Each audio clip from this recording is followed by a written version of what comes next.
Dear student, अब हम आते हैं अपने लेक्चर नंबर 4A की तरफ, जिसमें हम पढ़ेंगे बॉयज़ लॉ। अब लॉज क्या हैं, अब हमने पढ़ना शुरू कर दिए हैं। लॉज गैस के मुतालिक जितने हैं काफ़ी इंपॉर्टेंट है एग्जामिनेशन के हवाले से, तो एग्जामिनेशन पॉइंट ऑफ व्यू में इसको बड़ा इम्पोर्टेंट कंसीडर किया जाता है। तो बॉयज़ लॉ जो है इसमें स्टेटमेंट क्या है, क्या कहते हैं ये अपने स्टेटमेंट में, ये कहते हैं the volume of a given amount of a gas. कहते हैं कि अगर हमारे पास एक कंटेनर में, मिसाल के तौर पे यहाँ मैं एक कंटेनर बना देता हूँ, ठीक है। इस कंटेनर में ये कहते हैं कि हमारे पास एक गैस मौजूद है, ठीक है। इसमें दरमियान में हमारे पास यहाँ गैस मौजूद है इसके अंदर, ठीक। तब the volume of a given amount of a gas, यहाँ पर उसने एक वॉल्यूम कवर किया हुआ है, ऑक्यूपाई किया हुआ है यहाँ तक, यहाँ से यहाँ तक इसका ये वॉल्यूम मान लेते हैं जो वॉल्यूम होगा, ठीक है। Is inversely proportional to the pressure at constant temperature. कहते हैं कि अगर हम इस पर प्रेशर जितना बढ़ाएंगे वॉल्यूम उतना कम होता चला जाएगा। इनवर्सली प्रोपोर्शनल का मतलब एक चीज़ बढ़ेगी तो दूसरी चीज़ कम होगी। तो ये कहते हैं the volume of a given amount of a gas is inversely proportional to pressure, यानी कि प्रेशर के क्या है, इनवर्सली प्रोपोर्शनल है। तो इसका मतलब ये है कि जब जब हम प्रेशर बढ़ाएंगे, अगर ये पिस्टन वेरिएबल है, मूव कर सकता है, तो जब इस पे हम इसका प्रेशर बढ़ाएंगे तो प्रेशर बढ़ाने की वजह से इसके दरमियान जो मॉलिक्यूल्स हैं वो एक दूसरे के करीब आ जाएंगे, और एक दूसरे के करीब आने की वजह से इसका वॉल्यूम डिक्रीज होना शुरू हो जाएगा। ये कॉमनली भी आप देखते हैं अपनी आम लाइफ में भी कि जब हम किसी भी चीज़ पे प्रेशर बढ़ाते हैं तो उसका वॉल्यूम ऑटोमेटिकली कम होना शुरू हो जाता है।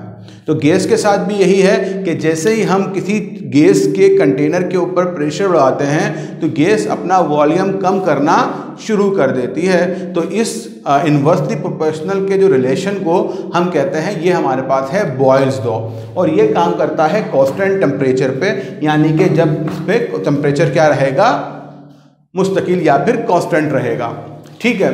अब इसकी डेरिवेशन के लिए जो हम सिंबल इस्तेमाल करेंगे वो सिंबल्स हमारे पास V से हम रिप्रेजेंट करेंगे वॉल्यूम को, P से हम रिप्रेजेंट करेंगे प्रेशर को, और K से हम रिप्रेजेंट करेंगे कांस्टेंट को, गैस कांस्टेंट को, ठीक है। अब डेरिवेशन क्या है इसकी कि जब उसने कहा कि वॉल्यूम वॉल्यूम जो है वो इनवर्सली प्रोपोर्शनल है टू द प्रेशर, ठीक है। तो इसका क्या मतलब हुआ कि हमारे पास वॉल्यूम इनवर्सली प्रोपोर्शनल है, किसके, इनवर्सली प्रोपोर्शनल शो करने के लिए हम यहाँ पर P को डिवाइड में या फिर डिनोमिनेटर में शो करते हैं, ठीक है।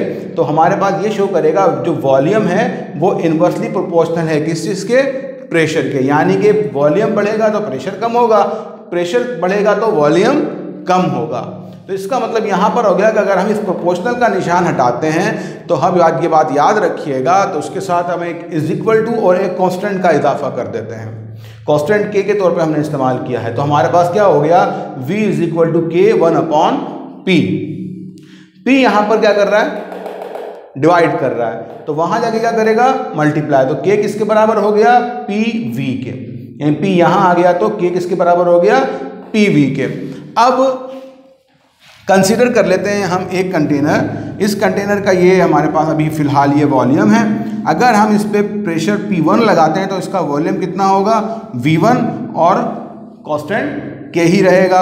लेकिन अगर प्रेशर बढ़ा के P2 कर देते हैं तो वॉल्यूम भी चेंज होकर क्या हो जाएगा, V2, और K कांस्टेंट वही रहेगा क्योंकि वो कांस्टेंट है।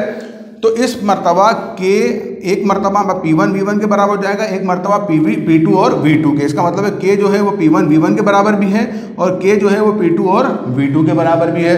तो K तो दूसरे के इक्वल ही है, इसका मतलब है P1 is equal to P1 V1 is equal to P2 and V2।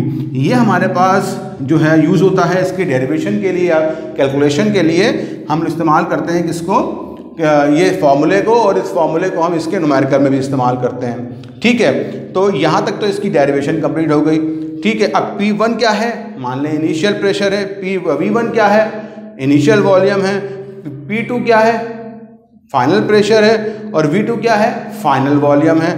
अगर आपसे किसी न्यूमेरिकल में इस तरह पूछा जाता है कि एक कंटेनर है जिसका प्रेशर 1 atm है और उसका वॉल्यूम 1 dm³ है, तो कहते हैं कि भाई जब उसका प्रेशर 2 atm हो जाएगा तो उसका वॉल्यूम क्या होगा, वॉल्यूम नहीं दिया होगा। मिसाल के तौर पर न्यूमेरिकल को यहाँ बना देता हूँ मैं कि अगर P1 यहाँ पर बोलते 1 atm है और वॉल्यूम यहाँ पे कहते हैं कि 1 dm³ है अभी इसका। ठीक है, प्रेशर बोलता है कि अब इसका बढ़ाकर हम 2 atm कर दें, तो बताएं उस वक्त इसका वॉल्यूम क्या होगा। तो इस फॉर्मूले को यूज करके आप V2 या फाइनल वॉल्यूम मालूम कर सकते हैं। ठीक है, ग्राफिकल रिप्रेजेंटेशन क्या होगी इसकी। ग्राफिकल रिप्रेजेंटेशन में हमारे पास दो चीजें हैं, एक है वॉल्यूम और एक है प्रेशर। इन दो पैरामीटर को यूज करना है। अब वॉल्यूम और प्रेशर को हम इस तरह ले लेते हैं, एक को वाई एक्सिस में, एक को एक्स एक्सिस में। तो क्योंकि हमारे पास वॉल्यूम मुस्तकिल जो है वो कम हो रहा है, प्रेशर बढ़ रहा है, तो एक दूसरे के इन्वर्सली प्रोपोर्शनल हैं। और जब भी इन्वर्सली प्रोपोर्शनल होगा, ग्राफ हमारे पास किस सूरत में आएगा, एक कर्व की सूरत में आएगा। अगर हम प्रेशर की वैल्यू को डिवाइड करवा देते हैं, यानी कि 1 से जो भी प्रेशर है उसको डिवाइड कर देते हैं, तो अब ये डिवाइड करने के बाद ये इन्वर्सली प्रोपोर्शनल नहीं रहेगा, ये क्या बन जाएगा, फिर डायरेक्टली प्रोपोर्शनल बन जाएगा। क्योंकि ये डायरेक्टली प्रोपोर्शनल बन जाएगा तो इस वजह से अब आपस में अगर इनका हम ग्राफ बनाते हैं तो वो हमारे पास एक स्ट्रेट लाइन की सूरत में आएगा। तो याद रखिएगा, डायरेक्टली प्रोपोर्शनल का हमारे पास जो ग्राफ है वो स्ट्रेट लाइन की सूरत में आता है, इन्वर्सली का हमारे पास एक कर्व की सूरत में आता है। अब इसको हम बात करते हैं अकॉर्डिंग टू KMT, यानी कि काइनेटिक मॉलिक्यूलर थ्योरी के हिसाब से। ठीक है, पढ़ लेते हैं। If the volume of gas is decrease, कहता है कि अगर किसी गैस का वॉल्यूम डिक्रीज होता है एट कांस्टेंट टेम्परेचर, जब टेम्परेचर क्या हो, मुस्तकिल हो, the average velocity of gas molecule remain constant, उसकी वेलोसिटी क्या रहेगी, कांस्टेंट रहेगी। So they collide more frequently with the walls, जब हम वॉल्यूम कम कर देंगे तो वो एक उसकी एनर्जी तो सेम ही है, इसी वजह से ज़्यादा तेजी से क्या करेंगे, वो टकराना शुरू कर देंगे कंटेनर की वॉल से, क्योंकि कम जगह क्या हो जाएगी उनके लिए, तंग या कम हो जाएगी। तो ये कहते हैं so they collide more frequently with the walls of smaller vessel, the more frequent collision cause higher pressure. मिसाल के तौर पर एक जो गैस के मॉलिक्यूल थे वो एक कंटेनर में मौजूद थे। ठीक है, अब वो कंटेनर था हमारे पास 10 dm³ का। dm³ और लीटर एक ही बात है, आप दिमाग में लीटर आपके ज़्यादा क्लियर है, dm³ नहीं है, तो याद रखिएगा dm और क्यूब और लीटर जब बात हो रही हो तो एक ही बात है। तो मैं कहता हूं कि अगर आपके पास एक गैस 10 लीटर वॉल्यूम में मौजूद है, ठीक है, उतनी ही अमाउंट, अब उस पर हम प्रेशर डालकर उसको उतनी ही अमाउंट को ले जाते हैं 1 dm³ में, यानी कि हमने 10 टाइम्स जो है उसका वॉल्यूम डिक्रीज कर दिया। अमाउंट तो सेम है, अमाउंट सेम होने की वजह से जो मॉलिक्यूल्स 10 dm³ पे प्रेशर अप्लाई कर रहे थे, अब वो 1 dm³ वॉल्यूम में प्रेशर अप्लाई करेंगे। तो जाहिर बात है जो 10 dm³ पे प्रेशर ज़्यादा वॉल्यूम की वजह से कम हो गया था, अब वही कम वॉल्यूम होने की वजह से प्रेशर क्या हो जाएगा, ज़्यादा हो जाएगा, और ज़्यादा प्रेशर होने की वजह से वो ज़्यादा प्रेशर अप्लाई करेगा कंटेनर की वॉल्स पे। ठीक है, तो ये हमारे पास हमने बता दिया कि according to kinetic molecular theory हम किस तरह डिस्क्राइब करते हैं गैस के मॉलिक्यूल्स जो हमारे पास मौजूद होते हैं।